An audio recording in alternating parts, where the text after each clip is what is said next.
পিহুর অন্নপ্রাশনে বেশ কয়েকটা mini blog তোমাদের সাথে শেয়ার করলাম, তোমরা বেশ অনেকটাই পছন্দ করেছো।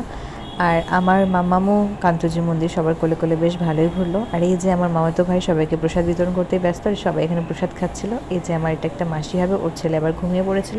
আর এই যে পিহুমণি যার অন্নপ্রাশনে আমরা গিয়েছিলাম, সে এখন তার মুডটা ভালো বসে আছে। আর মামামেরও ড্রেসটা আমি চেঞ্জ করে দিয়েছি, কারণ মামাম ঘেমে গিয়েছিল আর এখন তার মামার কোলে কোলে ঘুরছে। এবার আমাদের বাড়ি ফেরার পালা। এখানে বেশ দুটো দোকান বসেছিল, তাই ভাবলাম তোমাদের সাথে ভিডিও ক্লিপ শেয়ার করি। দোকানগুলো সবসময় থাকে যতদূর সম্ভব। আর এখানে বাকি ভিউটাও একটু দেখিয়ে দিলাম। এখানে মিঠি ব্যাগ ট্যাগ নিয়ে রেডি যাওয়ার জন্য। আর অটোতে মামামের চুলগুলো উঠছিল, তাই আমি একটু ভিডিও নিয়ে রেখেছি, সুন্দর লাগছিল জন্য।